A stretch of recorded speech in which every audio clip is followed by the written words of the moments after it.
So let me jump into the presentation. So today we're going to be talking about the improved dashboards that has recently been added to Temeda.com. So at a high level, the way that you get into the new dashboards is from the home screen. There's this dashboard button here, and then the fleet overview dashboard button will bring you into dashboards.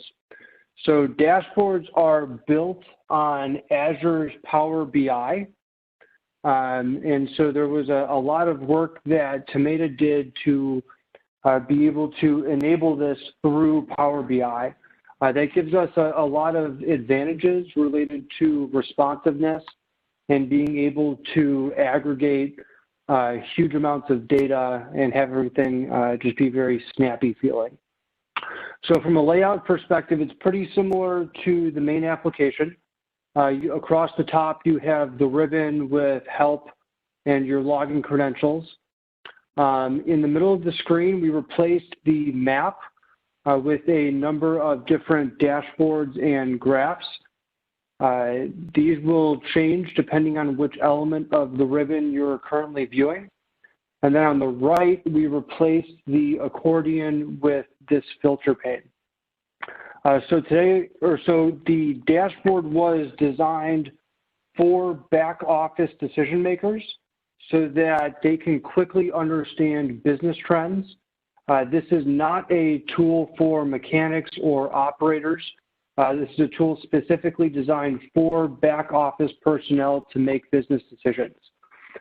So this tool would give your customers easy ways to be able to measure their business performance.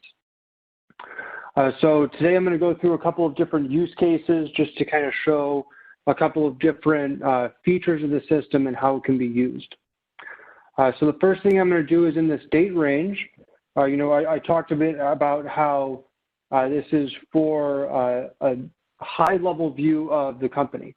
So we're going to take this date, and you'll see that there's a lot of different date filters that we have. One of the new ones that's in here is year to date. So what I'm going to do is select that, and then all of these charts are going to change so that they will be presenting a full year's worth of data.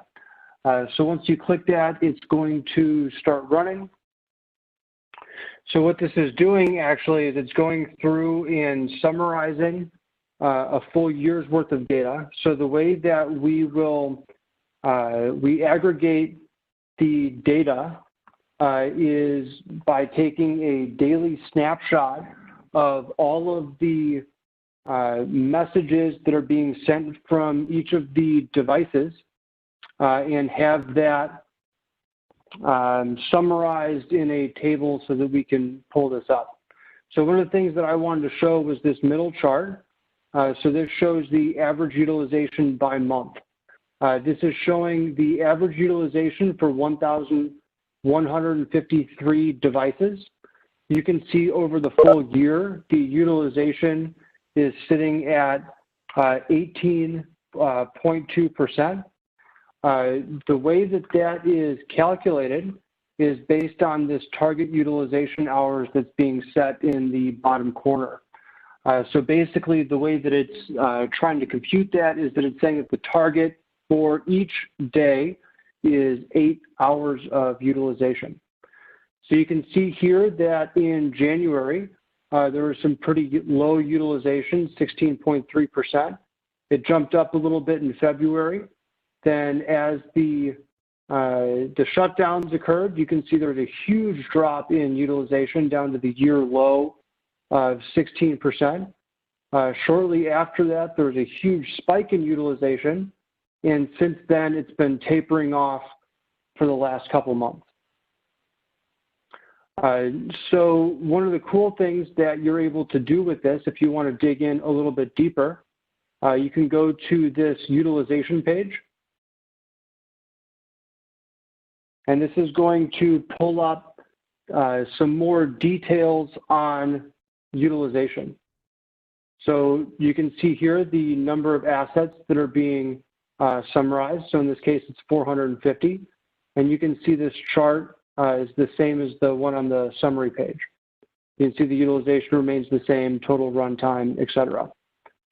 You can see here this first chart shows the average utilization by asset, and it's in rank order. So the most used piece of equipment is on top, and if I select that, each of these different graphs and the entire page will change and show you information for just that individual piece. So if you were trying to dig in and try to understand why there was a drop in utilization, there's a number of different ways that you could look at this. The one that we're showing now is by asset, but you're able to change the summary level to be asset, make, model, year, equipment type, equipment subtype, if you have a driver assigned, or your different hierarchy levels. So for this example, I'm just going to pick make.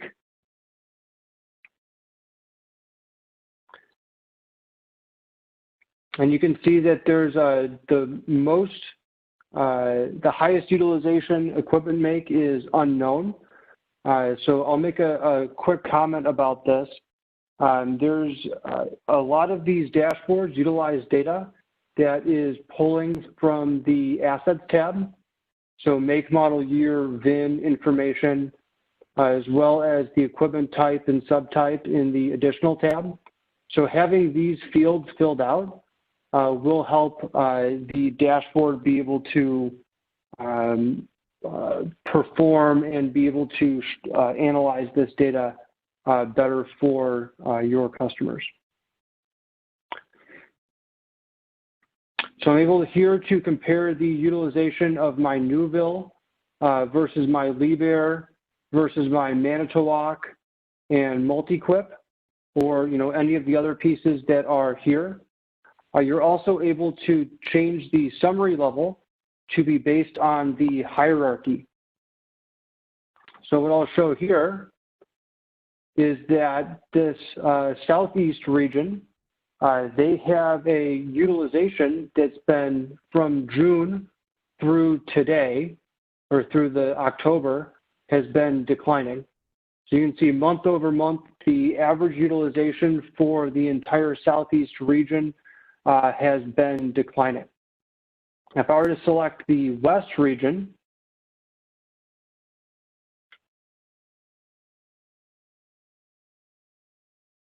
you can see that over the same time frame, the average utilization is actually increasing. So as a business manager who'd be interested in trying to increase the utilization across my fleet, I might want to contact the West region to try to understand what they're doing to help increase the utilization. Conversely, if I were to take a look at Southeast and I could see their utilization dropping, this could indicate a slow in business, or it could indicate that they just have too many pieces of equipment. Perhaps they purchased a whole bunch of new pieces of equipment in June or July, and since then that equipment hasn't been running. So that's an interesting idea. And if you were to scroll down to the bottom of this page, you can actually get the details behind all of these different charts. So if I were to take my utilization, I can take this and blow it up. And I can see my utilization year to date, and I can sort and filter this right here. So I'm going to sort this by descending. So the lowest utilized equipment for the entire year is appearing on top. And you can see over the full year, there's a lot of different pieces of equipment here that they haven't run. So, these pieces of equipment here with all these zeros could be candidates to either give to another branch who might be able to better utilize that equipment, or perhaps these are candidates of equipment that you might consider selling or turning into some other thing that might be more productive.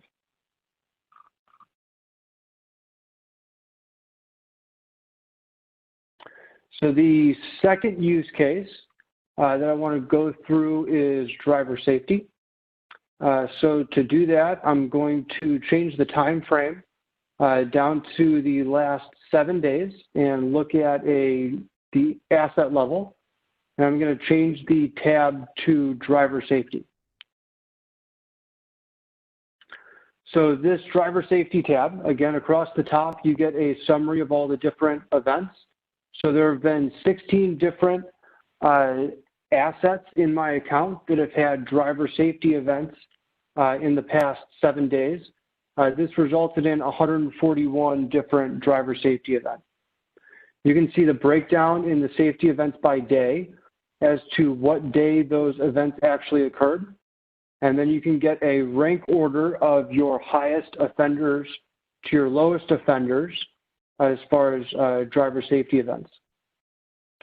So today's the 13th.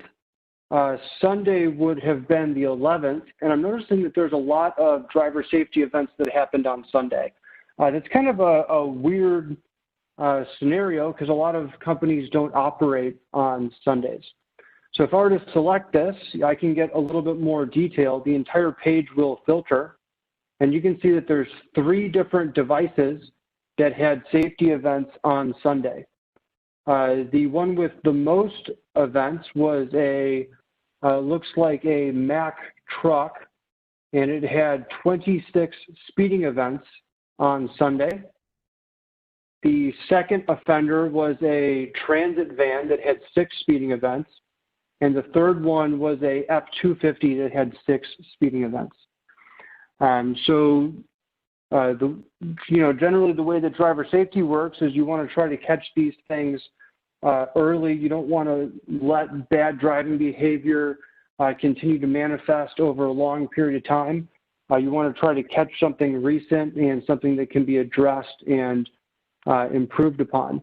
So this could be an interesting candidate to go look at, go and talk to this driver and be like, hey, it's we understand that it's a weekend, but that doesn't mean that you're able to operate the machine in unsafe conditions. So this might be something that, another example of something that a savvy user would be able to discover and go and look into and get more information for this piece. So a couple other ways that this driver safety can be used is if I were to scroll down, I can see the safety event rate scatter plot. So what this is doing is it's populating my odometer distance on the horizontal axis and the count of safety events on the vertical axis. So you can see here that this piece has driven not very far, right? It's, less than 100 miles, and it's had almost 40 safety events during that time.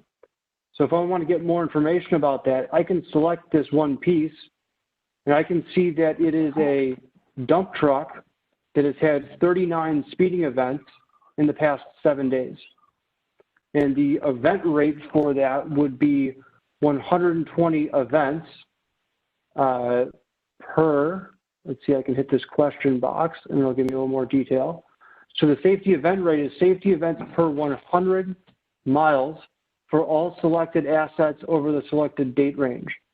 So this is saying that there would be 120 safety events that would occur in 100 miles of driving. So, again, this would be another way to be able to find an unsafe piece of equipment just by quickly looking through these graphs and seeing outliers on the scatter plot.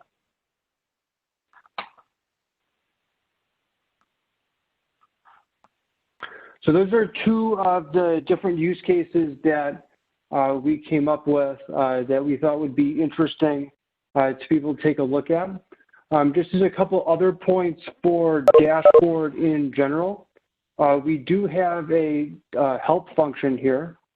Inside of the help function, there's a pretty good document that's put together that explains each of the individual graphs and charts and is able to give you a pretty good understanding of all of the different elements. Additionally, on each one of these individual charts, if you were to hit this question mark button, a little pop-up shows up and it gives you a simple explanation of what the graph does or what the element represents.